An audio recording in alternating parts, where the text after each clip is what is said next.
Translation and purport by His Divine Grace, A.C. Bhaktivedanta Swami Srila Prabhupada Ki. All three of the above mentioned stages of different living entities are interdependent. In the absence of one, another is not understood. But the Supreme Being, who sees every one of them as the shelter of the shelter,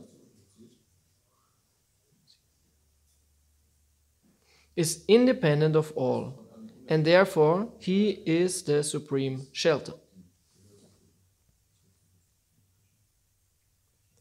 Purport. There are innumerable living entities, one dependent on the other in the relationship of the controlled and the controller. But without the medium of perception, no one can know or understand who is the controlled and who is the controller. For example, the sun controls the power of our vision. We can see the sun because the sun has its body, and the sunlight is useful only because we have eyes. Without our having eyes, the sunlight is useless, and without sunlight, the eyes are useless. Thus, they are interdependent, and none of them is independent. Therefore, the natural question arises concerning who made them interdependent. The one who has made such a relationship of interdependence must be ultimately completely independent. As stated in the beginning of the Srimad Bhagavatam, the ultimate source of all interdependent objectives is the complete independent subject. This ultimate source of all interdependence is the Supreme Truth or Paramatma, the Supersoul, who is not dependent on anything else. He is Svashrayashrayaha. He is only dependent on himself. And thus he is the supreme shelter of everything. Although Paramatma and Brahman are subordinate to Bhagavan, because Bhagavan is Purushottama, or the superperson, he is the source of the Supersoul also. In the Bhagavad Gita 15:18, Lord Krishna says that he is the Purushottama and the source of everything, and thus it is concluded that Sri Krishna is the ultimate source and shelter of all entities, including the Supersoul and Supreme Brahman. Even accepting that there is no difference between the Supersoul and the individual soul is dependent on the Supersoul for being liberated from the illusion of material energy. The individual is under the clutches of illusory energy, and therefore, although qualitatively one with the Supersoul, he is under the illusion of identifying himself with matter. And to get out of this illusory conception of factual life, the individual soul has to depend on the Supersoul to be recognized as one with him. In that sense, also the Supersoul is the supreme shelter, and there is no doubt about it. The individual living entity, the Jiva, is always dependent on the Supersoul, Paramatma, because the individual soul forgets his spiritual identity, whereas the Supersoul, Paramatma, does not forget his transcendental position. In the Bhagavad Gita, these separate positions of the Jiva, Atma, and the Paramatma are specifically mentioned. In the 4th chapter, Arjuna, the Jiva, soul, is represented as forgetful of his many previous births. But the Lord, the Supersoul, is not forgetful. The Lord even remembers when he taught the Bhagavad Gita to the Sun God some billions of years before. The Lord can remember such millions and billions of years as stated in the Bhagavad Gita 7.26 as follows. Vidaham samatitani vartamanani charjana bhavishyani chabhutani mang tu vedanakashana. The Lord, in his eternal blissful body of knowledge, is fully aware of all that happened in the past, that which is going on at the present, and also what will happen in the future. But in spite of his being the shelter of both the Paramatma and Brahman, persons with the poor fund of knowledge are unable to understand him as he is.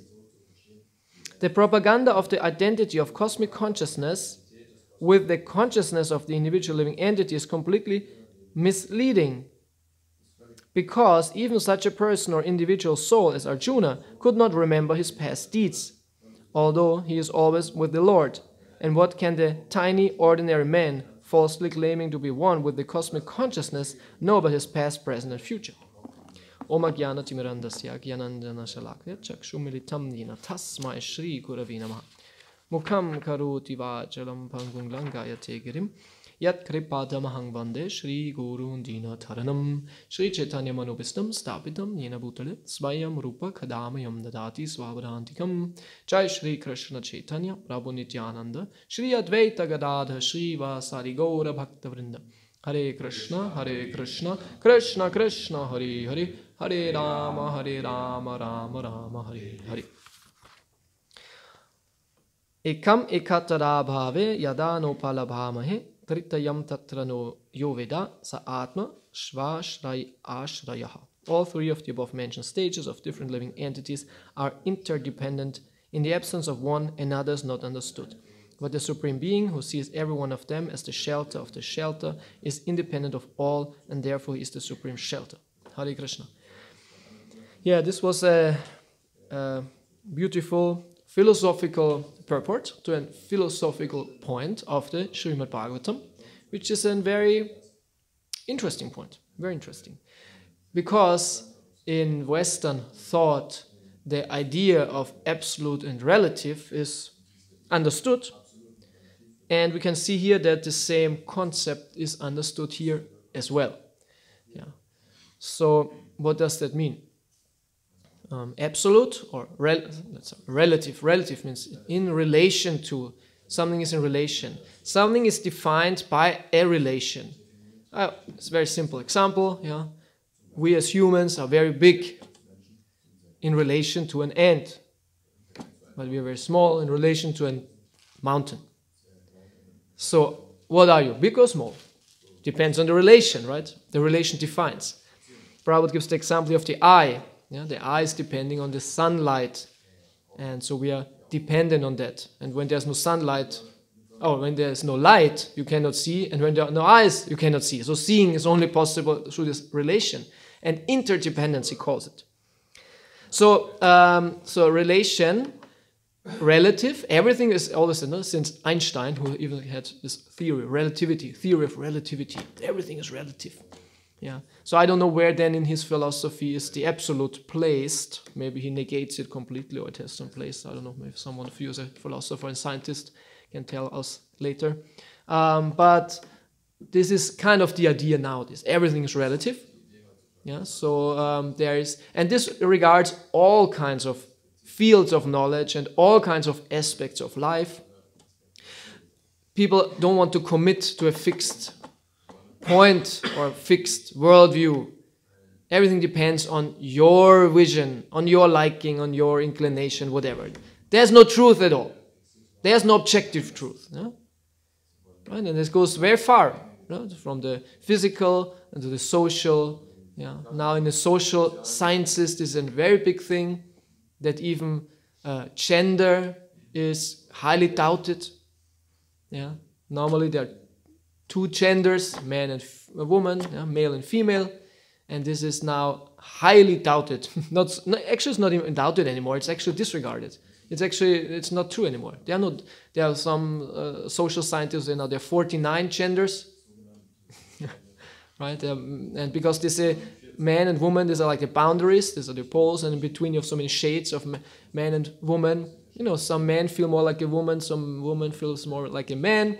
Every man has a female part, and every woman has a male part in her or himself. So where does it begin? Where does it end? Right? And they say, this fixation is just a social construction over the ages, and repress people right from birth into a gender. If he gets born with the baby has a male body, we give him blue things and cars to play. And if the person is born in a female body right in the beginning, everyone treats this person as a girl. The whole energy, right? The parents, how they treat this human as a girl. So it's actually a social construction. And that's the normal that this person feels then as a girl and is then put into this social position. So actually it's a social construct. Yeah. And over the ages, it's so deeply ingrained in human society, we cannot get out of it. So actually it's not true. We are born as humans, and we should leave them alone, and they should figure it out themselves. Who are you? What, are you a man or woman? Let me find out. Huh? And this is, for some people who go really deep in that, rational, okay, true, there's something. Yeah. But what about the body? If we are really that neutral, why do we have then different bodies? And it's not only that, it's also the psyche. It's only the subtle body, the gross body, and the subtle body of a man and woman are different. They work differently. Might be that there is a female part in a man and a male part in a woman. Okay, there might be tendencies and some overlappings at times. And of course, we know the problem nowadays. I would call it the problem of people who are really not identifying with their body and think they are women, even though they are in a man's body. Okay, there might, but these are rather rare, situations. So to generalize because of an extreme, to put this on the whole society is, I think, also a little bit, doubtful if this is okay.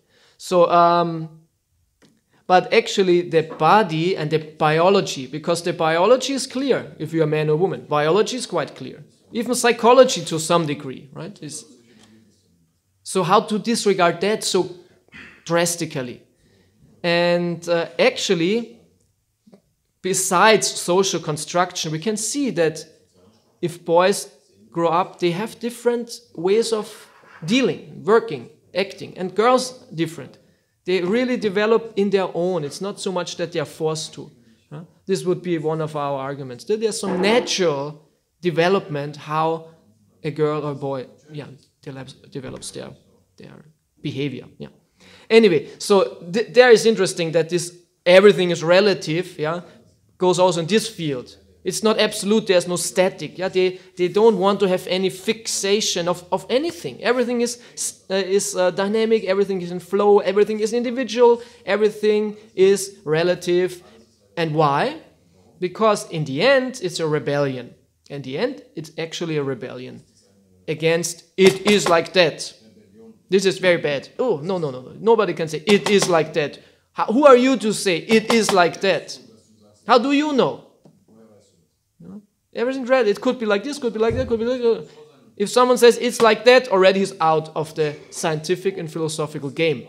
This is now this kind of the mood. If you say it is like that, oh, you misunderstood. Nobody is allowed to say like that. Right? There's no truth. Truth is not there. There's no truth. There's no absolute truth. There's no truth for everyone. Everything is relative. So, so it's not actually the job anymore of the sciences and the thinkers to find truth. It's not. it's not anymore how it really is.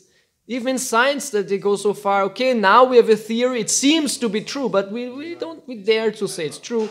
Right now it seems to be okay until someone comes and falsifies it and says, actually it's different. So they also, truth claims are not in the sciences, in the physical sciences, and also not in the philosophies anymore, in the humanities. Yeah, they're called humanities. But actually, in one sense, it's a sign of Kali Yuga. It's very, from our point of view, it's a symptom of Kali Yuga. This thinking, which pervades the thinkers, or where the thinkers are dominated by this idea. And why? Because it's a rebellion. It's a rebellion against God. It's a rebellion against Krishna. And why? Because if there is God, then there is truth. If there's God, then there is a standard. There's a reference point against whom everything is measured and according to whom everything is defined. Yeah? And here also we go into this moral issues, what is moral, what is good and what is bad. Every human is concerned with that, what is good is what is bad. Who says that is good and that is bad? Exactly the same. Yeah? But if there's God, who is accepted as good, yeah? God and good is inseparably connected. God must be good. Then everything what resembles him in this world, yeah, everything what resembles him in any way in this world is good. So good is not good by itself. Good is what resembles God, what is godly. That what is godly resembles him. Anything. If it's human behavior or it's in beauty, or it's in moral, human behaviors, of course, the morals. Whatever corresponds with God is good, and what is against Him or goes far from Him, what is it goes in the other direction, this is bad. Yeah, very simple. Through God, it's very, very simple. But you take God out of the picture, you have no reference point where you measure things against, and it's very difficult to say what is good and what is bad. It's very difficult. It messes up everything. And then everything becomes relative. And what is good for you is bad for me. So what shall be done? That is then the problem. What shall be done? Am I allowed, like if I have too much sexual energy and I rape someone, which is very good for me, right? It's very good for me, but bad for the other one. So, can I do it or not? Okay, there's a social consent that it's not allowed, right? I have to suffer because others tell me I'm not allowed to rape someone. I have to suffer then. The rapist, very poor guy, has to suffer because he's not allowed to rape. Because the others tell him, yeah? But for him it would be nice. He likes it. He likes it. So it's actually a very, very bad society, right? A very bad society. Discriminating rapist, right? So, but if there would be no social consent, yeah, which tries to define what is moral, if there's no society what defines moral and the laws, then it's very interesting question, who is right and who is wrong. Yeah? So in that sense, the judicial system replaced God. That was good and was bad. Now humans have to figure it out, and this is through our laws and judicial system and the judges. And in that sense, it's very interesting because the judges and the legal system, they have to be quite philosophical. It's actually not so easy because they have to figure out what is moral standard, what is good and what is bad, what is allowed, what is not allowed. And if you break the law, in how much shall this be compensated by punishment? How much punishment for a legal violation? That's very interesting. They have to figure out, that's the reason why I have big, big law books, because this is very complicated. How shall moral be defined? How shall be treated? So they try to, and it's interesting that there is a need for that. There's a need for that, for social harmony, for order in society. If this is not there, there's no order. Then it's chaos. This is one thing what is different from the animals. They don't have that. They are regulated by nature. They have also their morals. They have also instinct, paramatma. So they are also bound by some thing. Yeah? But we as humans are more free, and this is the reason why from this external, we need a system how our behavior is guided and controlled, right? So the legal system reflects the moral, which is divine, and in Vedic, how was it done then in Vedic times, right? How was it done in Vedic times? Now we have all the law books and the lawyers and the judges and the courts to do that. It's a big field. Can make a lot of money also with this, right? The judge gets lots of money because he has a very responsible job. Especially in states where there's capital punishment, like America. We don't have it here. He decides life or death, right? Not a small thing. So in Vedic times, because if God is the standard for good and bad, okay, that's right, that's okay. But how do we consult? There might be some things where it's obvious what to do, what not to do, but in sometimes it's not. And it's not a call, Krsna, what shall we do? You are the standard for good and bad, so what shall we do? No, it's the Vedic scriptures and the Brahmana. And they are called Dharma Shastra. There are scriptures called Dharma Shastra which explain what shall be done and what is the punishment. And it's interesting what is written there. Manu Samhita. This is actually the moral text, Manu Samhita. And the king is the acting organ. If someone does something, he will act. But he has to consult the Brahmana.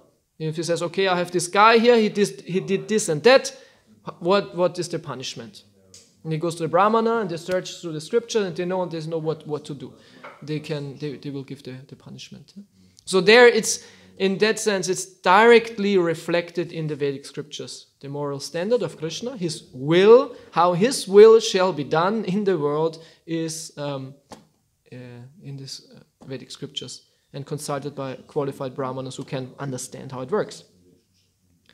So when you take Krishna out of this, and of course no country in the world nowadays abides or runs by religious texts. No country in the world. Only Saudi Arabia, I think, or some other Muslim countries. They have this called Sharia, right? They have the same principle. They have another text, but they act according to this principle. And it's the reason why they are so much feared now in the West, because so many Muslims come and they start more and more to create their own societies and sub-societies, and they want it. They want to see, why shall we abide by a law made by humans if we have a law by God? The Quran and what is explained by the different prophets, I don't know how they call them, they who give more explanations on it. The Sharia. We want to live according to Sharia. We are God-fearing people. We believe in God. We believe this is His will. And this is, of course, completely against the, not constitution, but against the democratic principle, right? Which says state and religion shall be separated. Exactly that. This is the point, right? This is the point of this secular states, governments. That no religion can define how we run the country. This was after the French Revolution, I think. There it came out big time. Yeah. So in one sense, we say the idea is okay, that's true. But if they would run now the country, I think we would have no Hare Krishna temple in Germany. This is one thing they don't like at all. Deity worship. Yeah. So if some, Muslim government, this is the reason why in Saudi Arabia, you cannot distribute books in Saudi Arabia, cannot have a temple with deities in Saudi Arabia, because they say this is blasphemy. So the idea is in that sense right, we share the idea, yeah, it's true, we have also script, we should also say a country should be run by divine principles, but we have to find out what are the divine principles, what is the revelation of that, and in that sense I'm a fan of you said it, secular governments, and in that sense I would vote for the Green Party. In that sense, because they leave us alone, not because I would share their liberal view, not at all actually. But and it's interesting now in this political situation where we are now, which is so polarized as never before, where the fringe or the fringe part is getting more votes and the center part is loose, right? It goes down from the center, the power goes away from the center and spills out to the sides, which are, like in Germany, you have the Green Party, and on the other side you have the new AfD party, right? Because this separates the appeal more and more. Before it was in the center. The center in German is example, you have the SPD and CDU. And CDU is a little bit more conservative, and SPD is a little bit more liberal. And they shared always the power, right? They were like the main parties. But somehow or other, they could manage the country so well, so the votes go out into the extremes of the more conservative of AfD and the more liberal like Green or Linke, but Green I think more. And this makes the political discussion, of course, very intense, because if our views are so far away from each other, how we will come together? How can we find a consensus? They could easily find a consensus, easier. But this is now, it's very heated, and it's interesting, it's everywhere. It's not only in Germany, it's everywhere like this now. Yeah, with a stronger trend to the conservative side. So sometimes we think, is this good or bad for Krishna consciousness? Some might wonder, why is he talking in Bible class about this? And it's a legitimate question, yes. It's a very legitimate question. But in thought of our Sankirtan mission, which at times collides with some laws or with some rules, whatever, because we, in one sense, use their streets and cities for preaching. And the laws either allow it or don't allow it. So we have to see it from this point of view. And not just this. The ruling party makes laws, gives a standard, sets a certain mood, reflects also the mood of the people. So who are the people to whom we preach? In one sense, we should take this into account. We shouldn't become now political scientists and social scientists, find out what are the people, how do they think, and all the psychology, and what are they, that we know how to connect. I don't think we should have to go too much into detail, but some mood might be interesting to know how to connect, how to preach, and like this. Like yesterday, I got a letter, or in the morning, not a letter, a comment on one of my videos, one person, one girl, and she, in one sense, strongly objected against one point I made in a lecture about polygamy. Yeah, polygamy. And she said, how stupid, how can you say like this? I agree on almost everything, on Vedic things, you say it's very good, but this, how is it polygamy? And she made a whole rant on why I'm in favor for polygamy. Yeah. Why is she like that? It's natural. It's natural. Nowadays, in modern times, in liberal times, in women's liberation and feminism and all that, this is, of course, a no-go. If I would preach and would have a voice in Saudi Arabia, nobody would object. Right? It would be no issue. And I could talk differently about it, and I could connect on that point even with the people. We are also a religion who have no problem with polygamy. I say, okay, fine. Right? So we have to, in one sense, so I can see that the people to whom we preach, here also it's spoken about in this verse about interrelation. So the preacher and the preached. This is some unit, and we have to see how does it work out. Yeah? So I thought the whole morning now, how will I respond to this letter?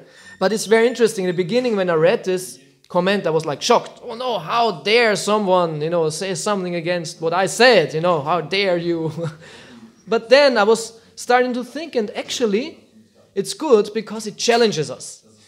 How do we react? How can we explain? And now I was thinking about different techniques or different views and and I was thinking about this point. And how is it that we are in favor of polygamy? How can we rationalize that? What is actually good about it? It is just some weird, archaic, patriarchal system suppressing the women, or is there something good about it? And if what is good about it? And I was thinking, and it was good. I had to think about it. I will not talk about this now. It's a different topic. I could. It's interesting, actually. So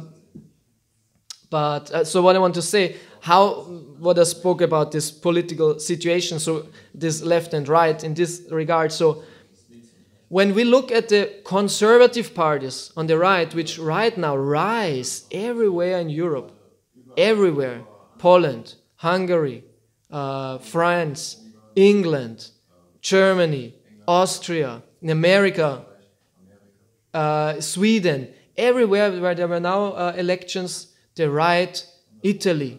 Italy has a double right government of far right and middle far right. It's unheard of. Yeah? Austria has a government now of the ÖVP, right, and far right, FPÖ. And all that.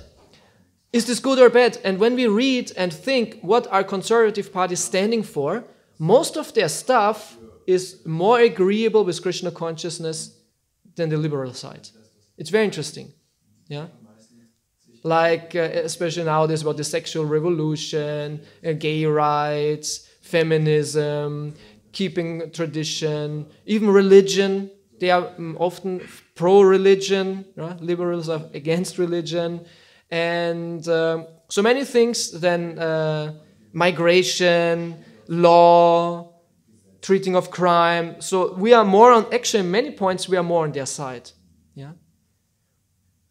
Only thing what is big, what we are not, is vegetarianism. Because conservatives means tradition, conserved tradition. And they are all meat eaters. So very often they're completely against vegetarianism. Whereas if you go to India, which has also now a very strong conservative party, and their tradition is vegetarians. There the conservatives are full of vegetarian. We have to protect the cow. In India now they have people driving around in trucks and searching for cow smugglers.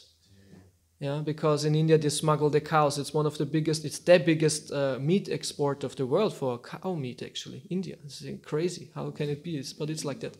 And they drive, especially at night, when the smuggler goes from one district or from one state to the other where it's not allowed. I don't want details. Anyway, and they search and they stop the truck and then they go and look, and if there are cows inside smuggling, then they take out the driver, they beat him up, they bring him to some faraway place and beat him. You can see videos on YouTube. Once I saw a video, and they make music to it. Yes, we protect the cows, and with sticks they beat him, and he's beat him. They go to the truck, take out the cows, liberate them, destroy the whole truck, put gas on the truck, burn the truck, and everything, And this music is like, some Hindi song, like yes, protect the cow, And why is this? Because they have a government which is pro-tradition, conservative, and pro-Vedic Hindu. And in Hinduism, you have to protect the cow.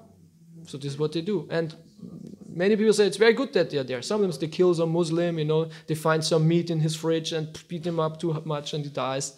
And then all the Muslims say, what's this? And they have other issues. This is also a problem. We shouldn't kill them then, but maybe we should not even beat them up, but something should be done, of course, against it. So there is a different issue. So for us now, and on the liberal side, what's the problem with the liberals? Of course, that's what I explained before. There is no moral, there is no real value, there is no absolute, everything is relative, and then they have all these weird things, as I spoke about the gender, and the worst thing is the Frühsexualisierung of the children, and this is really, really bad, and especially for Grihastas, I think every Grihasta should know about that and should get educated on this, because it's your child which you put into their educational system, and you have to really know what they teach your child, especially about this, because if they do that, this will mess up the child completely. Frühsexualisierung means that they get very early as possible in touch with sex, that they learn what it is, how it works, because they have no sex, no physical, they have no gender, and in order to find out what is their gender, they have to know what it is. Yeah, because they have no gender, is a boy or girl, but actually it's just a body. Inside, who knows what is, and they can decide. So they have to know what is there, man, woman, lesbian, gay, this lesbian, that. There's so many ways, some likes a man likes a man who feels like a woman is different from a man. Anyway, a man who likes a man is different from a man who feels like a woman who likes a man. This is already a different gender, right? And then you have a man who feels like a man but likes a man and a woman. It's different from a man who feels like a woman who likes a man who feels like a woman and a woman who feels like a man. As example, you have so many options of different sexual orientations, that means they have many, many different genders. So in order that a human finds out what shall I choose actually, you have to educate him about all that. And there are many, many crazy things, what they tell then the children and do with the children to understand this whole weirdness, right? So, and this is discussed by the politicians, how shall we make this education right from the beginning? And they want to start already in kindergarten with this. So I think the parents who put their little devotees into the school system should know because this make them, and they make other very weird things which I will not discuss here. So from this point of view, we could not go for the left side, This system would be bad for us. But the other side, what is good? Greens, they're like bio and organic and let everyone do whatever they like. And we are fitting more in their picture, right? Because we are not conservative Europeans. We are like Hindu sect cult people, right? And the conservatives, they would say, these guys should not be in our society and we should not give them too much freedom. We are Austrians or Polands or In Poland, they are like Christian and this and that. Yeah, in Russia now, that you cannot distribute books in Russia. In Russia, they made a law, I don't know, 1 year ago. No religious organization is allowed to make propaganda on the street. Yeah. In Russia, book distribution is illegal. Why? They have a strong conservative government which is strongly connected with the Orthodox Church. And they've came so far, they have so much power, so much influence on the government that they made this law. In Russia, when you distribute books and they catch you, in worst case, you go for 2 weeks in jail. Jail. Yeah, it's really, really bad. There was a Harinam in some town and was not allowed, and they got a huge fine. Huge. Arjuna Vallabha was one Russian devotee told me. Huge fine, thousands of euros for Harinam, because it's not allowed. So this is the problem with the conservatives. And if they take over and think we are now Germans, Austrians, this and that, strongly connect with the church, who are these Hindus, right? They become intolerant, right? And who knows what will happen then. Of course, there's freedom of religion, but still, a certain mood, certain thinking. I don't think it will come that far like in this Russia, because they are more fanatic anyways, right? These guys are more fanatic. We have too much liberalism since so many centuries, so I don't think we would be cut too much if the governments would be too conservative. But on the left, the problem wouldn't be there. This is what I assume, right?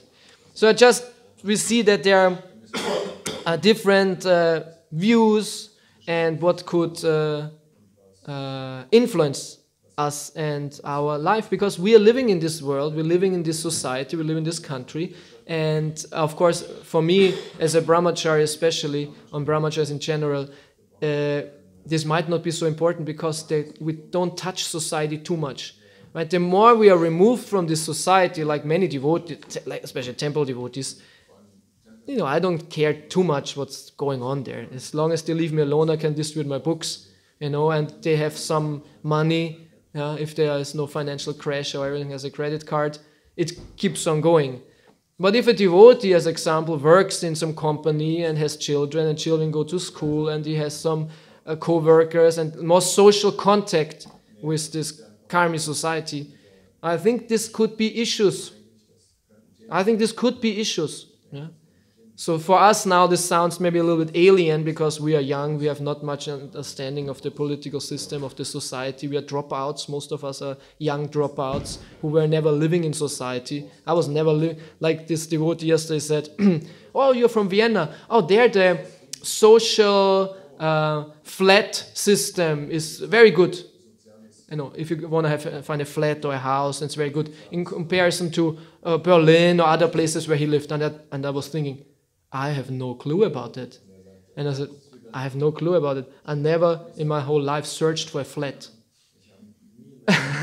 I never was searching for a flat, applying for a flat. So I have no clue. I dropped out so early. I was living, okay, we had a flat, but it was by other circumstances I was living there. But I never had to search for a flat, how expensive is this, which city has this. I was never coming in contact with such social issues. So, but for others, as I said, who are more in contact with society, some of these issues, especially want to be devotees, especially want to live according to Vedic principles, or if they want to preach and all that, maybe some things are necessary to know, or even for, exchange. Like with once brahmachari, I was talking about something, and I mentioned who is now the chancellor in Austria, and he says, I don't know. And I thought this was very funny. He doesn't even know who's the chancellor in Austria. But I like it. It's good. It's me. I don't care who's the chancellor in Austria. Who cares for that guy? Yeah. But it's like if you don't know who's the president. If you don't know the chancellor of Germany. If you don't know Merkel, who is Merkel? Like my guru, I was on this one day in the Sankirtan group. There was a photo posted, and Otto. You probably don't know Otto. Huh? He's a German comedian. He's a comedian. And he got a Bhagavad Gita. And there's one Mataji in Sari, and she gave him Bhagavad Gita, and there was a picture, and then people said, oh, even Otto got now Bhagavad Gita. And I thought, wow, cool, Otto, everyone knows Otto. Even me, even Austrian. You don't? Oh man, oh you're too young. Yes. Okay, this is we don't have to know Otto, but who does not know Otto? Please raise your hand. Yeah, okay, you're foreigners, okay, I understand. You may be too much devotee, you're also too much devotee and too young. But everyone knows Otto. Even Tanya knows Otto. Okay, anyways. So he's kind of famous, I would say, especially for those who were watching lots of TV in the 80s. I think it was his prime time, the 80s were his prime time. So, and then in this morning, this photo was there, and the Sankirtan scores were read in Cologne. And after this, I said to my guru, very much, Otto got a book now. Assuming he knows Otto. He's 70 years old, And then he says, who? And then he said, I'm so many years out of Germany. I don't know. And I said, true. Because he's also a Hare Krishna dropout. He joined when he was very young, like in his early 20s, in 1969. That means, and at that time, Hare Krishna was like super strict. At first, information, media was not so present, not so easily available, like nowadays. At that time, you have to either watch TV or buy a newspaper to know what's going on. And devotees were for sure not doing that in 1969. And in the whole 70s. These devotees were dropping out completely. The world for them stopped to exist. Some didn't even know that there was Cold War going on. The Iron Curtain, what is that? Curtain? We have Iron Curtain? Is this Iron Curtain? What's that? No clue. They were super strict, fully absorbed in service, and nothing existed. So my guru dropped out in 1969. For him, 1969, the world stopped to exist. And, of course, he knows some things. Not that I assume now that is like this, but for these devotees. Of course, some have to know this and that. But, and the information, it was not so present. Right nowadays, everyone has who has no smartphone here? Who has no smartphone? Okay, you are fanatic, okay? Who has no smartphone? He's Bhakti Vikas Swami, fanatic disciple, smartphone, Maya, nonsense. Very good. So, but the rest of us, liberals and half Maya devotees, yeah, we have all smartphones. And it's very easy, you go here, then immediately the news comes, this and that. It's very easy to get all information. It's like all pervading, it's everywhere and all that. So 1969, so he doesn't, and he's super strict devotee, because some devotees watch TV, some devotees look on the news, some go even to cinema and things like this. Some know what's going on, some know who was world champion in the soccer now in last year. No, it was this year. All right? Some know things like that. They know what's going on in the world. Yeah. So, but serious devotees actually don't know, and don't know who is Otto. I found this really good. So when this one devotee said, who is the chancellor in Austria? I don't know. So I thought, yeah, maybe I should take a little example of his. And who cares? Who cares about all that? In one sense, we should be completely absorbed in Bhagavatam and know nothing about that. But as long as we live in this world, we have to see how to deal with it.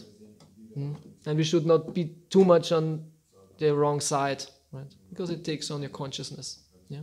But some things we have to know, especially if you're a manager and you have to know what is the legal situation in your country now. Cannot distribute books, how is this and that, who is in the government and this and that. So it's complicated. Huh? If we would be Bhajananandis living in our hut, just chant Hare Krishna, okay. But we are Goshtyanandis, we have to drive a car, we have to know the laws, we have to know the city, we have to know some things. But we have to be very careful with it. Meaning, only what is necessary to know for my service, or my preaching, and be careful not to be too obsessed with that, because in the end Krishna controls everything, and even there might be terrible government who suppresses Sankirtan Yagya, Krishna can make wonders. Like in Argentina, my guru was in Argentina preaching when there was military government. It was a military government who did not like Hare Krishna. Yeah, it was not just a regular government who doesn't like Hare Krishna, which is already bad. It was a military government. and devotees were completely undercover. And they were preaching undercover and in hiding, but undercover the movement grew so much. Right? And then when this military government went away and another government came, all the devotees came out, shaved, tilak, this and that, and suddenly thousands were there. Nobody knew where they're coming from, right? They were all there. So also, even in such intense situations, it's possible. We have to find ways. So in that sense, with this point I want to end. When I heard this about Russia and this and that, I thought, we have it very, very good here. We have it. It's very easy. Take your books, go out, just approach the people. Nobody stops you. We have a very good situation. It can change any time. Who knows what happens? You know, in the 1938 or before that, nobody would expect that what happened. Yeah. So now we should use this time, especially for this preaching. We can distribute books, make Harinam online. We can preach online so easily. This can change also. Now they think already about filters and stop different people who give information, all this alternative media, and they stop them already. Already are laws which scan what you upload, is it allowed or not, and they erase it on YouTube, and you speak things which they don't like, they kick out your video, they block your channel. For us, so far it's okay. But if there would be some time when this is not, they block you. They would cancel my channel. Oh, we don't like Hare Krishna. Cancel. Yeah. If there would be Orthodox Christian government, they would cancel my channel. Cannot preach anymore. So right now we can preach. We can do so many things. We should use this privilege, this luxury. And we're not doing it. Not enough. We could do more. Yeah. When there is complete blockage of all ways of preaching, okay, sit down, eat your cheese sabji. But right now, go out, take the books, take these books. Right? Prabhupada said there will come times you can only chant Hare Krishna. There might come times when you cannot do anything else, only chant Hare Krishna. Now, this is not the time. We can do lots of things. And we should be innovative and try to spread Krishna consciousness in this society. And we can be very innovative. It's not that only book distribution, hallo, guten Tag, bis von hier oder von außerhalb. This is good for training, this is good for learning, for some it's for a whole life, yeah, most not, but it's very good training, everyone should do a little bit of that. But then be innovative, think, how can I preach? Like with my YouTube channel, somehow it worked out and it's very good. I sit in the middle of nowhere, like here, and preach to the world and reach many people. It's amazing. I can speak in front of 5-10 devotees, make a video, and this will be seen by thousands. As if I would have spoken in front of thousands of people, whole stadium. My best video now has more than 10,000 views. It's not a whole stadium, it's a small stadium. The stadium has maybe 60,000 people, but maybe will come. Yeah. So this is a way. Internet is a good way, yeah, or other ways. Prabhupada said, tax your brain. Think about it. How can I do something for the Sankirtan mission? Okay, thank you very much for your kind attention. Sorry that it came out like this because I was not preparing, so I just let my whole mind out. Yeah, and maybe some of you liked it, some of you don't. Maybe next time it becomes more shastric. Like yesterday. Because some devotees here, they say already to me, can you please speak some Krishna Katha?